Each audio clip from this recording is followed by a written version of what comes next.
Nah ini kejadian aneh lagi waktu saya nambahin Mahkutro, Kelat Bahu, kemudian Selendang.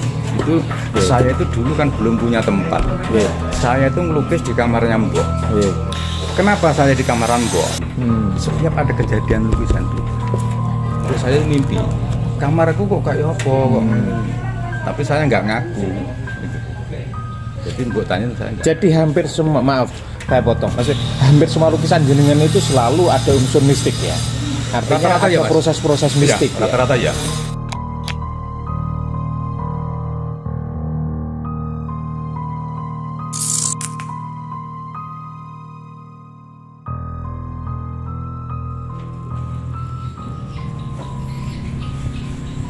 Sedulur, pada kesempatan kali ini saya kehadiran tamu yang istimewa, seorang seniman bisa dibilang.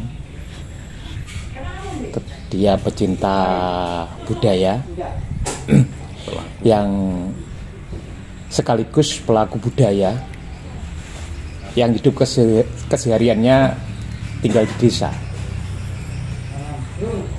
Dia tidak lahir dari budaya kota tapi dari desa yang jauh dari hiruk pikuk ramainya kota.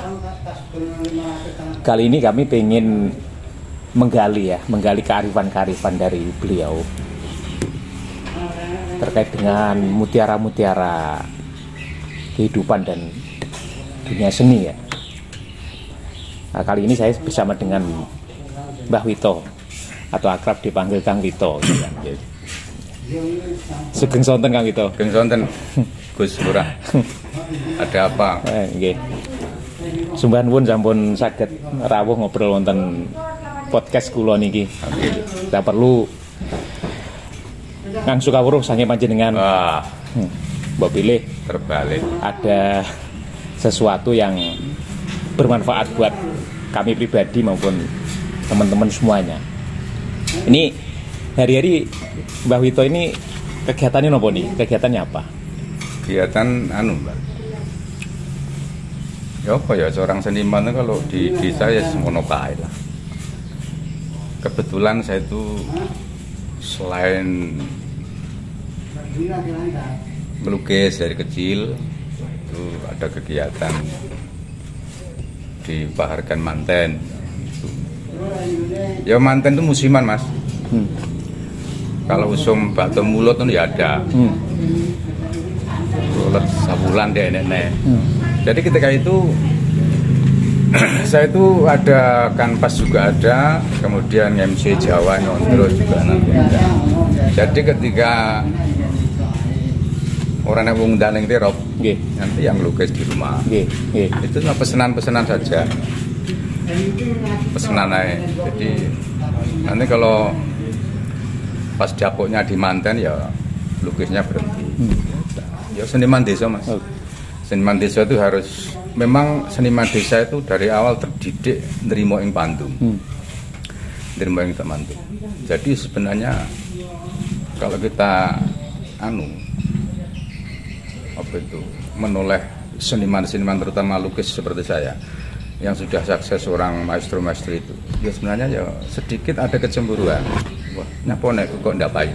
Tapi karena kalau sudah kita menumbuhkan karya itu kan itu terkait rezeki kan wis urusane kono to Mas. Iya. Yang penting seniman itu bagi saya bisa berkarya dengan suara hati, kemudian bisa finish di atas kanvas, itu rasanya sudah nilainya melebihi uang miliaran bagi saya. Ing prasasat masuk ndak payu ndak apa-apa. Yang penting saya itu bisa mencurahkan suara hati. Itu selego banget Mas. Wes merdeka.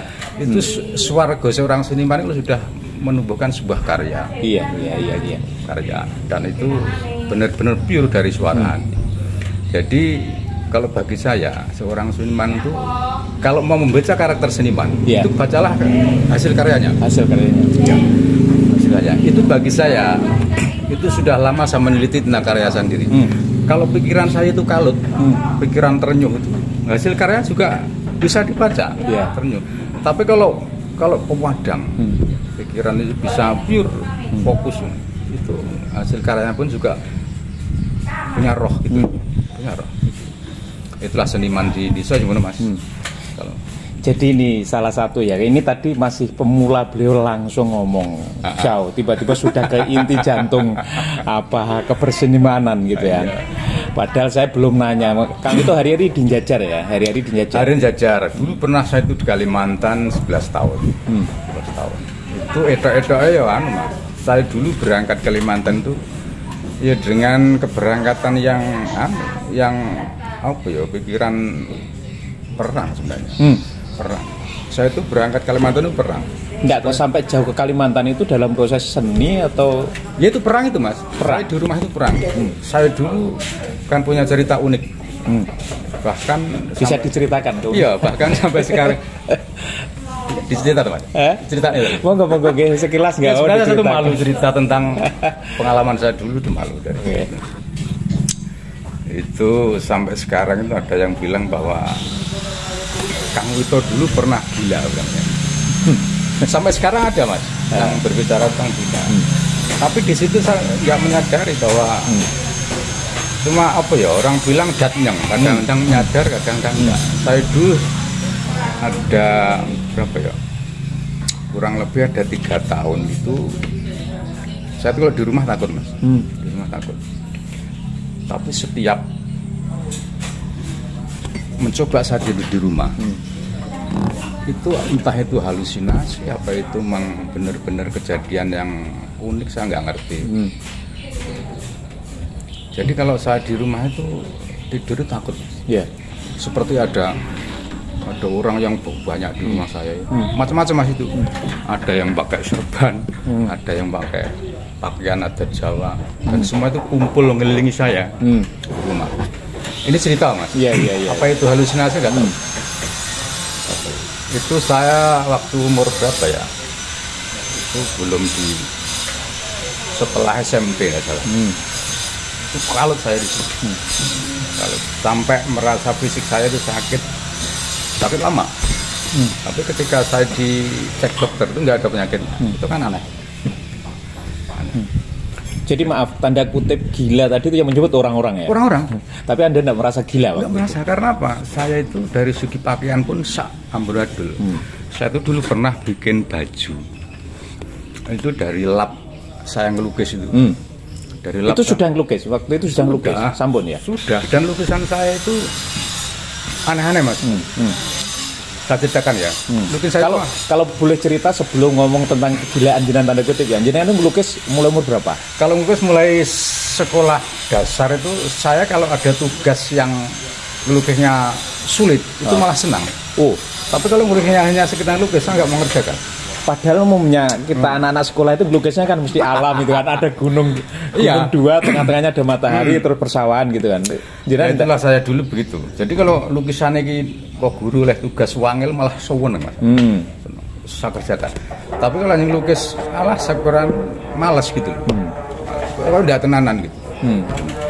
Jadi kita itu waktu itu sekadung di rumah itu bingung. Kemudian saya itu setiap mau maghrib dulu belum ada lampu-lampu gini Mas, belum ada lampu listrik belum. Media penerangan itu cuma ting. Ya, pemirsa, ting itu apa, lampu dari apa namanya itu ya, ada lampu teplok itu cublek dari yang bahan bakarnya itu minyak tanah itu sebagai senter. Kemudian ada tutupnya sebagai pengaman dari angin atau air hujan itu.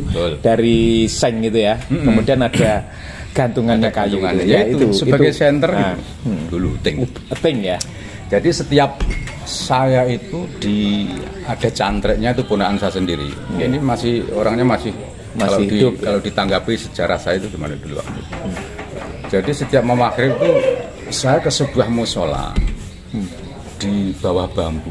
Itu saya tenang sekali kalau di situ. Jadi setiap malam hingga 3 tahun lebih. Jadi setiap sore itu yang nyantri saya itu oleh bapak saya tuh, kakak kamu Baturono, aja sampai Walem Baturi. Jadi orang tua saya itu selalu khawatir, jangan-jangan saya itu depresi, atau kalau orang depresi itu kan biasanya pernah punya kejadian apa gitu, sehingga itu saya nggak pernah sama kecil. Waktu itu masih ingat ngelakuin apa itu di musola? Nah, ketika di musola, yang uniknya ini sampai adik saya yang nemenai tiap hari itu heran. Saya itu kalau begitu sudah bersolat maghrib, itu pegang tasbih itu sampai pagi. Pegang ya. Setiap pokoknya pembacaan. Iya. Lah itu anehnya. Ya nggak membawa obat nyamuk. Itu nggak pernah bawa obat nyamuk di situ. Terus adik saya itu yang nyantri itu, orang loh, Wito itu kok ndak tahu enek nyamuk mencok. Gila wiritan kok batah men sewengi ini ndak. Gitu. Ini padahal sekitar situ banyak nyamuk ya. Kalau itu adik saya itu dirubung. Meskipun dia juga sholat bareng-bareng itu setiap sore saya di situ di musolanya dulu Pampang. Sekarang musolanya masih tapi dibangun. Dan itu saya itu kalau duduk kan bisa tidur waktu itu. Iya. Gelap. Jadi kalau dicerita tentang mimpi-mimpi itu, teleneh-teleneh Mas. Teleneh. Itu cerita zaman dulu Mas. Cerita proses tanda kutip gila tadi ya. Iya, ya mungkin nggak paham, tapi datnyang pikiran saya itu. Kadang wong sampai saya itu waktu ini cerita waktu ada SDSB dulu. Itu perjudian ini masih disahkan oleh pemerintah waktu itu. SDSB itu kalau sekarang itu togel ya, atau gelap itu ya. Togel. Itu saya jadi cukong Mas dulu. Oh, cukong itu ahli nebak. Ahli nebak angka. Ini nanti kalau jenengan tekok cerita saya dulu nanti berepet ke dinti. Panjang sekali. Ya. Itu ketika saya tidur itu saya cuma didatangi orang, katanya orang. Sampai sekarang pada suatu saat orang yang ngasih itu dalam mimpi itu katanya mencari saya sudah puluhan tahun. Terus saya istilah wong Jawa, kowe tak goleki pirang-pirang puluh tahun ning dileh-dileh. Iya. Lah aku ki apal kowe duwe tenger ning awakmu jajal ndelok. Itu. Tapi nggak perlu diucapkan nggak itu apa ya. Dalam mimpi saya juga saya kasih tahu tenger. Walah iki. Nah, setelah itu perkembangannya orang menemui saya itu dalam mimpi.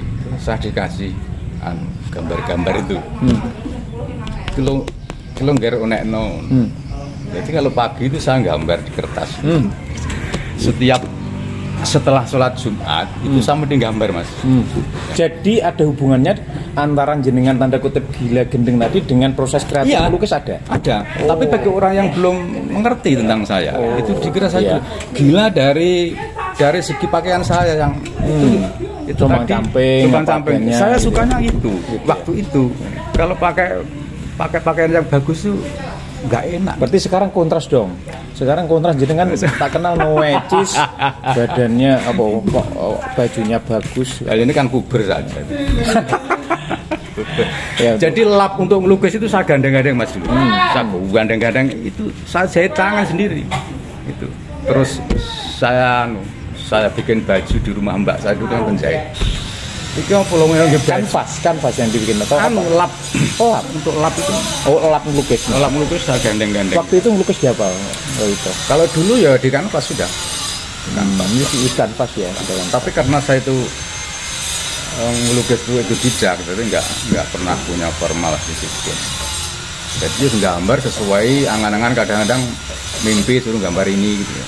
Bahkan sejak dulu itu saya sering gambar yang aneh-aneh. Artinya ada kejadian aneh tentang lukisan saya.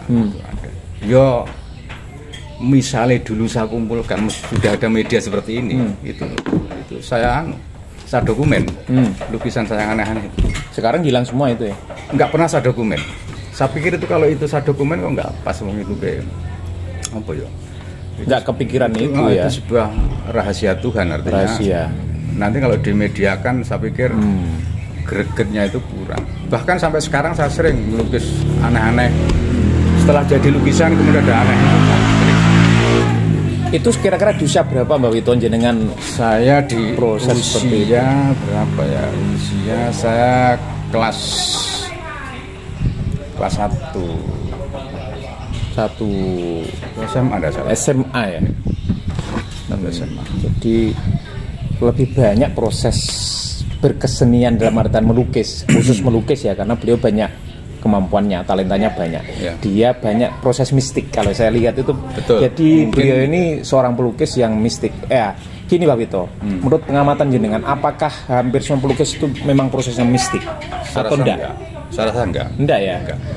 Seorang seniman lukis itu sesuai dengan karakter masing-masing.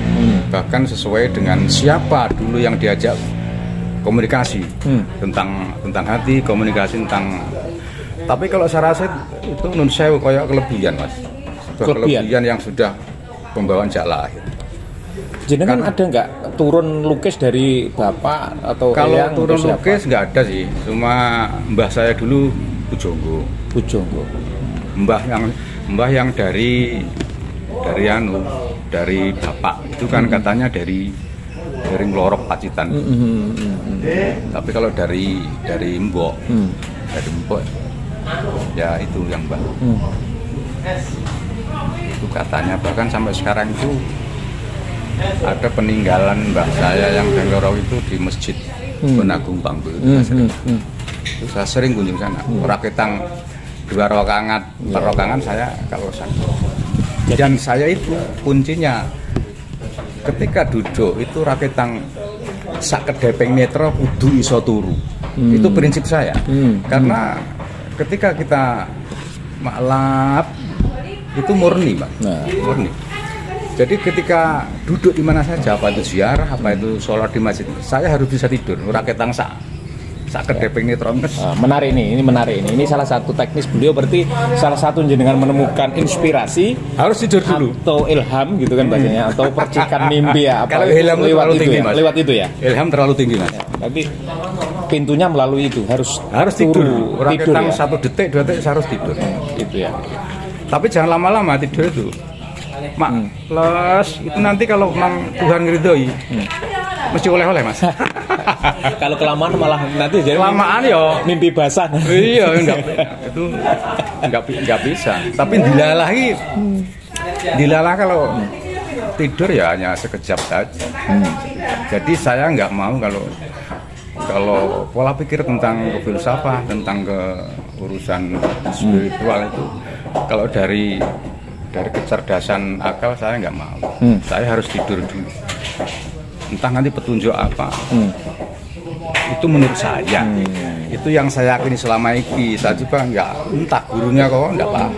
Tapi kok menurut hati nurani saya itu mantapnya kok turu dhisik. Jadi dilalah saya bisa. Misalnya ziarah leluhur mana lungguh sedikit ya turu Mas. Entah itu oleh petunjuk orang menentu. Itu sumber inspirasi untuk menorehkan karya lukis ya. Bahkan saya itu pernah ketika saya ngelukis Mbok Dewi Sri Sedono, itu karyanya sekarang tidak salah di rumah teman saya itu. Itu saya waktu itu nggak sengaja, tapi nggak sengaja. Setelah sholat malam itu saya dikasih mimpi itu ada Pulau Jawa ini. Ini mimpi sungguhan. Pulau Jawa tapi di tepi ini seperti pancaran gempa itu loh Mas. Biur warnanya hijau. Warna hijau, biur. Nah di situ di sebelahnya itu ada kertas. Ada kertas yang sudah kuno sobek-sobek itu. Terus ada tulisannya Mas. Ada tulisannya kok silsilah gitu. Tapi saya nggak nyadar, nggak membaca. Nggak membaca, kok ada silsilah. Itu di Pulau Jawa. Nah setelah bangun tidur, kepinginan saya lah yang melukis Mbok Dewi Sri Sedono ini nggak kena tampet. Kok nggak kena tampet? Saya harus melukis Dewi Sri Sedono. Akhirnya dituangkan. Saya tuangkan, saya ngelukis. Saya ngelukis waktu itu. Setelah selesai melukis, itu kan kebenaran sama pameran di di Pendopo Kabupaten. Itu saya tumpuk di situ, lukisan kan banyak itu. Nah setelah itu perkembangan ke depan, Mas, saya sudah nikah tapi ini sudah anak saya kok nangis ya, nangis terus anak gitu. Jadi setiap diajak ke rumah itu takut. Ya mungkin dari teman-teman pelukis ada, meskipun nggak banyak yang mengalami seperti saya. Itu sampai sehari semalam anak saya menangis itu nangis. Bahkan itu yang istilah yang nambani itu saya sowan ke Mbah Sepuh. Kok kena sawan nih Mas, putrane jenengan kena sawan. Tapi kok nggawe wong wedok rambut diore, nggawe kemben ijo. Saya nggak ingat Mas kalau Mbok Dewi Sri itu kemben ijo karo rambutnya diore. Saya nggak ingat. Setelah itu, Marimo dikasih syarat-syarat seperti orang itu tetap nggak nangis terus. Saya bingung. Akhirnya katanya orang tua itu, ini coro pakaiannya kurang. Jadi di situ, nah ini kejadian aneh lagi itu. Waktu saya nambahi Mahkutro, kelat bahu kemudian selendang. Itu saya itu dulu kan belum punya tempat. Saya itu ngelukis di kamarnya Mbok. Kenapa saya di kamar Mbok? Saya itu kalau lukis di kamar Mbok itu sama dengan punya apa ya? Ketenangan juga ada, terus istilahnya ada doyo sendiri. Kalau di kamarnya Mbok itu Mas aku ada doyo sendiri. Ada sabdo dari Mbok itu, lukisan saya akan akhirnya gitu, mantep ya lah mengerjakan. Jadi di kamar Mbok. Nah yang kena sinyal itu biasanya Mbok saya dulu. Setiap ada kejadian lukisan tuh Mbok saya mimpi kamarku kok kayak apa kok. Tapi saya nggak ngaku gitu. Jadi Mbok tanya saya enggak. Jadi hampir semua, maaf saya potong, maksudnya hampir semua lukisan jenengan itu selalu ada unsur mistik ya. Artinya rata-rata ada ya, proses-proses mistik ya. Rata-rata ya. Dan itu terasa Mas. Terasa ya. Ketika saya mau melukis ada unsur mistisnya dan biasa itu terasa. Masih mulai itu sudah kerasa. Itu masih tidak beres. Terasa. Nah, itu dilalah menengi anakku kita titipnya Mas lukisan. Tak titipnya di Pak Pohnya gitu. Jadi mau maghrib itu saya bobong ke rumah Pak Poh, sampai orang masjid itu tanya, "Arep kok nyanti lukisanmu?" Nyapa lo alung wit mau kok nangis ke diingi ra meneng-meneng. Tapi saya nggak ngaku kalau ini gara-gara ini. Karena apa? Saya anggap itu hal biasa kalau pelukis yang punya daya mistis itu nggak hanya saya. Jadi nggak perlu saya herani, nggak perlu saya meng. Saya itu kan apa ya Mas? Nggak pernah meng dengan itu. Maksudnya meskipun saya mengalami nggak pernah meng. Ya biasa itu energi alam. Memang resikonya orang lukis itu kadang-kadang ya dihampiri seperti itu. Saya nggak tahu yang hampiri siapa, nggak tahu. Akhirnya tak titipin langsung meneng Mas, anakku. Langsung meneng. Jadi sampai rumah itu saya ciumi, anakku tidur pulas. Terus bangun pagi itu segar bugar, senyum-senyum lagi. Itu sampai saya pamerkan di Pendopo waktu itu, bareng karo Tosan Haji. Itu juga punya penjaluan Mas. Si lukisan punya penjaluan. Nanti kalau membawa kendaraan jangan ditidurkan gini posisinya, kan pas harus berdiri. Itu ada penjaluan dari lukisan itu. Sampai ke I Love Trenggalek dulu juga dipamerkan. Itu, tapi itu sudah diboyong di rumah teman saya. Diboyong. Ini Pak Wito, jadi karya jenengan ini rata-rata bukan permintaan orang lain meminta begini, tema begini atau tulisan begini, bukan ya? Memang lahir dari sebuah tadi hasil kontemplasi. Betul. Tadi ya. Tapi banyak juga Mas, begitu meskipun itu pesanan, tapi setelah jadi itu banyak juga yang nggak beres. Banyak itu. Sampai sekarang pun banyak. Bahkan sampai sekarang ada yang tidak berani memasang itu pun itu kan apa ya, kalau kita imani nanti kan bahaya juga. Itu kan biasa toh, energi zat yang seperti itu kan nggak perlu kita imani, gitu kan. Ya disyukuri saja lah. Ini menarik sekali. Ini kalau saya membahas perjalanan Mbah Wito lukis ya aja ya. Bagaimana latar belakang lahir karya ini orang entek iki ora sedina wae enggak cukup. Nggak ada entek. Khusus iku ya. Masih Jadi, banyak sekali. Saya sekarang gini Mbah Wito, ini mungkin dalam segmen yang lain saya akan mengulas itu lebih jauh. Khusus Mbah Wito, ini karya jenengan ini sakjane jenis lukisan apa? Biasanya kalau yang punya hal yang nggak beres itu yang surrealis, Mas. Surrealis ya. Surrealis. Surrealis ya. Tapi ada sebuah potret diri itu ada yang sampai sekarang nggak berani masang, itu juga ada orangnya. Tapi apa ya? Saya tuh heran. Saya itu biasanya kalau ngelukis itu kan di tuku dhisik ya Mas. Ora ketang poso sedina ora. Saya kan wong amburadul lho. Itu ya, perlu cirakat Mbak ya. Heeh, katanya. Bahkan saya itu dikritik oleh sesepuh Pacitan lewat koncoku sing nggawa Dewi Sri tadi. Ini pelukisnya ini kopro. Heeh, kopro. Kok misalnya dikasih serono lah, apa ora ketang melek sewengi dulu seperti orang-orang hebat di sana itu. Mungkin ya lebih anu lagi. Seingat jenengan Mbak Wito, ada berapa karya jenengan Mbak Wito yang sudah yang jeleneh itu Mas? Oh, semua karya? Iya. Ya ratusan Mas. Ratusan ya. Tapi kan ya pesenan tuh Mas. Pesenan. Bahkan sampai waktu di Surabaya dulu saya pernah dipeseni orang Jepang. Jadi saya itu belum sampai Jepang. Lukisannya sudah sampai sana, lukisan saya itu. Terus inisialnya dia minta merah putih. Sampai ke Jepang. Iya, jadi lukisan saya itu nggak boleh dikasih namaku. Inisialnya itu malah kasih bendera merah putih. Itu. Jadi berarti beliau jenengan ini pernah di Surabaya berproses ya? Pernah di Surabaya itu saya kerja di grafis Mas. Grafis. Di keramik itu dulu di Biyung sana, kemudian saya buka sendiri di Drio Rejo Gresik. Industri tahu Mas. Tapi karena persaingan ketat sehingga saya modalnya pun juga kurang, akhirnya ya mati total.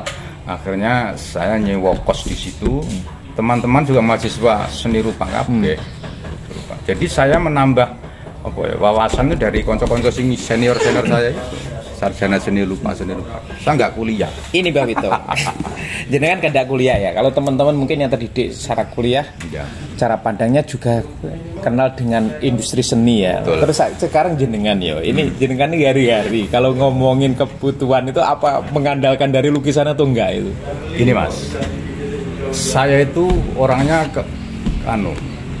saya itu 2 jiwa Mas. Untuk sementara 2 jiwa. Kalau saya pure ke idealis seniman, itu saya nggak mampu. Karena orang desa Mas, ada tuntutannya itu yang membelah jiwa saya. Tak pikir bukan hanya orang desa, malah kota tuntutannya besar mungkin. Itu ya, mungkin ya. Itu. Ya untungnya ya jenenge piye ya sumber rezeki itu kita harus ya sumber rupane lah harus ada. Makanya untungnya saya itu ya bisa MC itu kan. Wah, iya. Artinya punya kemampuan lain dalam seni sehingga itu dilalah dikasih sebagai pengganti lah ya. Nah, jadi kalau kadang-kadang saya itu Mas, saya itu kalau kalau dikritik karya saya itu yang agak komplain. Makanya saya itu hampir tidak menerima dengan saran orang. Oh ini hati-hati. Ada orang disarani orang loh, saya udah disarani dulu. Itu ya. Jadi saran orang itu aku dhisik, gitu. Mungkin egois kalau orang, ya nggak tahu. Tapi seniman memang gitu ya, umumnya ya. Maksudnya gini, kalau orang menyarani saya wong yang Anda sarani ke saya itu, saya udah dengar duluan. Dalam hal khusus karya seni atau semua hal? Ya semua hal. Wah. Ini harus hati-hati. Ya pokoknya krungu dhisik apa sih kok. Sing kok tuturan aku krungu dhisik. Gitu. Jadi weruh sadurunge di orang gitu ya. Wis pokoknya ngerti. Enggak usah dibesar-besarkan, pokoknya ngerti dhisik maksudnya. Nah ini Mbak Wito, ini jenengan sudah menceritakan dari segmen perjalanan, kemudian proses spiritual, mistik bagi saya gitu kan dalam proses berseni. Ya. Nah, sedikit seperti ini buat saya dan teman-teman. Saja nih proses kebersenimanan itu menurut jenengan apa sih saja nih seniman, dunia seniman jenengan ki apa sing jan rasne jan itu. Seniman itu apa ya, untuk mencapai kemerdekaan jiwa. Kemerdekaan jiwa. Tidak harus dibeli. Jadi makanya tadi jiwa saya terbelah jadi dua itu karena apa? Kalau saya itu egois tentang seniman saya, ya nggak pas gitu ku rokok dene mas. Gitu. Kadang-kadang anak jalur anu kan nggak ada. Makanya jiwa saya itu belah. Jadi saya itu belum merdeka tentang seniman. Belum merdeka. Apa ada memang seniman yang pure kayak gitu sampai akhirnya tidak butuh apa-apa? Itu tetap ono lah. Kalau ada itu bohong. Bohong kan? Karena apa? Di jiwa kita itu ada namanya al-wamah, itu ya kepengin kesenangan yang itu al-wamah. Kalau kita ngetut ke mutmainah saja, itu ya lingkungannya yang protes. Untuk sementara kita punya gandengan, punya anak dan sebagainya. Ya. Inilah yang kadang-kadang seniman itu beruntang tentang tuntutan itu. Makanya jiwanya terbelah. Mungkin kalau tidak nikah bisa ya. Kalau dari nggak bisa, kalau jomblo bisa. Bisa ya. Bisa. Jadi memang rabi, nulis berseniman bebas iso ya. Bebas. Tapi ya sebenarnya lamine gombal terus arep itu piye. Nah, kalau terkait itu manusiawi. Artinya gini, ketika saya mau beli ini, sementara saya karya ini di desa Unggapayu, protes kepada alam itu kan menunjang. Ning kono iki sing tugas protes ya ada. Sing tugas sing kelenggono pun juga ada. Kita kan angon toh Mas. Angon. Makanya saya tangkap kalau ini bukan tugas seniman sih memang untuk ngasih duit atau ini harus orang-orang di luar itu yang mencintai ini harus menghargai, mengapresiasi. Artinya ngasih, betul, mau ngasih harga atau apa yang paling tidak bahwa seniman ini harus hidup. Nah, hidupnya ini karena diuri-uri oleh orang-orang yang mencintai. Siapapun itu, artinya orang di luar yang punya proses karya. Secara tuntutan finansial memang ya, tapi secara kemerdekaan jiwa begitu sudah sukses gitu, menumbuhkan sebuah karya sudah sampai finishing, itu memandang itu senang. Nah, senang sekali. Wah, jadi kepuasannya saat mendapatkan apresiasi. Iya, bahkan meskipun sudah finishing kok ada satu goresan yang entah. Ini pegel Mas. Pegel. Artinya gini, kalau sudah di inisial itu bagi saya sudah pungkas. Ya, sudah wasono. Tapi kalau masih ada ini mau nyuret itu loh. Cara wong arep salat itu batal Mas. Lek wis di inisial kok terus didandani itu batal. Ya, bagi saya. Jadi reget neh Mas. Itu terkait keseni lukisan. Khusus nggak tahu apa semua kanca-kanca pelukis begitu, saya nggak tahu. Tapi yang jelas kalau mau melukis itu ya aku harus tidur dulu Mas. Tidur ya? Tidur sendiri atau tidur bersama? Yo sejenak dulu. Istri. Ya, bukan itu ya? Ya itu kan anu tuh Mas, itu kewajiban. Enggak, artinya enggak ngumpuli istri itu ya dalam proses berkesenian justru produktif karya no mboten. Itu anu apa ya? Penyemangat. Oh, penyemangat. Tak kira penyemangat. Selalu Mbak Wito sik ngumpuli bojo sik baru lukisannya lahir sing glenying-glenying gitu kan. Semua itu punya. Enggak gitu ya. Semua punya karakter. Meskipun kita itu sama-sama di kanvas itu semua punya karakter sendiri. Tergantung kedalaman jiwa. Tapi kalau seorang pelukis yang gitu-gitu aja mungkin ya nanti larinya paling ke melukis sak jualnya Mas. Tapi kalau di anu Mas, di wogoh ning jero kono. Itu orang seniman lukis itu hampir nggak butuh uang sebenarnya. Ya mungkin dari semua seniman gitu.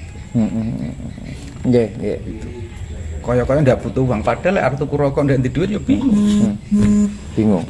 Entah apa egois ndak paham. Oh, saya percaya lah ini apa yang disampaikan Mbak Wito karena saya sudah 2 kali punya pengalaman. Saya dapat karya beliau itu satu lukisan buah belimbing itu kan, beliau hampir dikasihkan saya hanya saya kasih kaos itu tukar kaos itu ya. Yang kedua lukisan beliau yang bagi saya cukup indah, meskipun menurut orang lain tidak tahu itu tentang apa Sembedro Larung itu ya. Itu tapi, saya repro ke Basuki Mas. Iya, saya tapi banyak repro. Oh gitu ya, repro ya. Meskipun gitu harganya bagi saya sangat murah gitu. Memangnya kan. Gini Mas, kalau bagi saya, kalau orang-orang pintar bilang bahwa seni itu murah lamun jinalo, larang lamun tinuku. Gitu loh, murah lamun jinalo. Jadi meskipun kita diberkaya, kalau sudah memandang puas itu orang dituku murah lamun jinalo. Tapi kalau bagi orang ya, bagi orang yang gaduh rasanya gendang itu, berapapun dibeli Mas. Gitu ya, bisa diberikan cuma-cuma ya Pak. Cuma-cuma. Yang penting kita sudah puas, kan kepuasan. Ya. Kaswargan. Iya, ini tadi memang sudah menguak perjalanan Mbah Wito dalam proses berkesenian. Masih panjang ya. Ini kapan kita bisa mengulas kembali? Ini Mbah Wito ini salah satu gurisannya jenengan ya. Ini ini timbangannya kosong. Di Cafe Paseban ini ada gurisan beliau. Mungkin Mbah Wito ini sebelum saya mengakhiri mengclosing ini untuk segmen ini, bisa diceritakan jenengan menggores ini gurisan serius atau ya setengah pura-pura jenengan ini? Setengah serius. Ya ini tidak saya konsep Mas pertama. Syukur sak karpe dewe. Gitu. Terus itu ada pakaian Jawa. Ini kok ada sufi-sufi seperti ini. Jadi maksudnya apa? Ini belum selesai kok pakai? Belum ya. Ini Jawanya terlalu Mas. Terlalu formal bacaannya. Oke. Sopan banget ya wajah-wajahnya kalau melukis seperti ini. Kelihatan orang-orang yang sudah linuwe, orang yang sudah mencapai derajat tinggi lah melihat karakternya ini kan. Ya syukur gores Mas. Syukur gurisan ya. Syukur gurisan akan tapi ya mungkin ada nanti persiapan di itu mau relief. Ya. Itu rencana tak relief kearifan lokal Jajar. Nanti Jajar kan ada pandai besi, ada empu keris, ada pembuat patung, nanti saya relief di sana untuk edukasi masyarakat, juga untuk support selfie barangkali ada pengunjung. Oke. Yang jelas lukisan saya itu banyak yang repro Mas. Yang repro ya? Karena ya tuntutan orang-orang pesan. Jadi dari rumah membawa turunan, saya lukiskan seperti ini. Tapi kok jenengan nyanggonku golek lukisan sak lembar itu tidak ada. Katanya pelukis tapi nggak masang satu kanvas pun. Regane janji dadi jumbo sing duwe, gitu. Ya nanti mungkin kedepannya saya mau bikin pasang sendiri. Teman-teman mungkin yang baru kenal ke Mbah Wito melalui ini forum podcast ini, mungkin kalau malu menghubungi beliau, menghubungi saya saja. Saya bukan kolektor tapi paling tidak kolektor lah. Jadi bisa membantu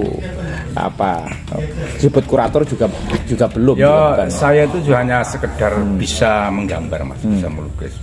Belum punya kelebihan yang seperti belum. Ya masih sekedar belajar terus Mas, karena saya nggak sekolah khusus untuk. Dulu pernah saya mau sekolah di Asri waktu itu. Terus oleh orang tua saya diharuskan sekolah ke olahraga. Jadi saya sendiko dawuh. Dibanding saya tidak diragati, lebih baik ya sendiko dawuh wong sepuh. Akhirnya di SGO ya tidak lulus. Karena bertentangan gitu.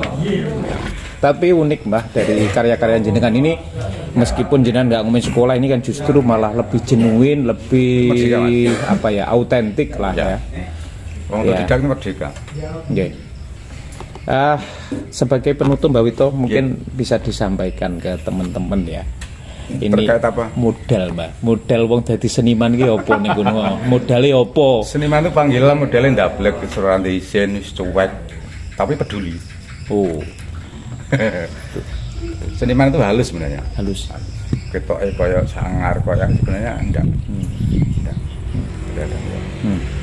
Kamu kelasnya aja kasar. Tapi lek dirogoh ngono sehalus sutra sebenarnya. Seniman sehalus sutra. Marilah kita budayakan seni, apalagi di sini Bupati kita kan mencanangkan Satiwa itu 100 desa wisata.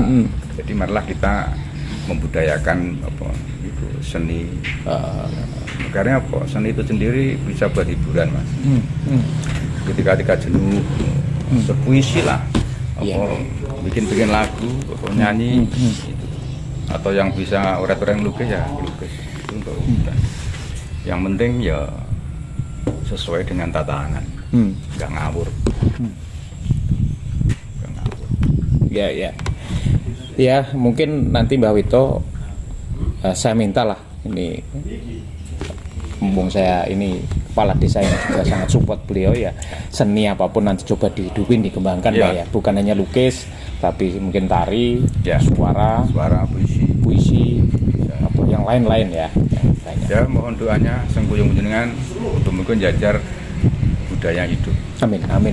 Seni sebenarnya potensi banyak loh jajar itu. Seni apa saja punya. Ya. Mungkin terima kasih Mbak Wito nggih. Terima kasih.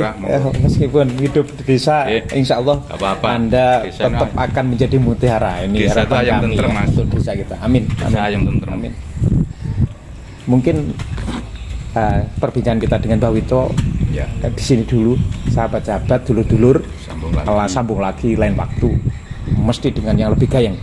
Hari ini sedikit aneh ya, karena saya pengen merogoh kedalaman, tapi beliau mau ternyata itu membongkar rahasia di balik dia beberapa ini belum, nanti saya punya teknik untuk kemudian merogoh lagi lebih dalam gitu ya.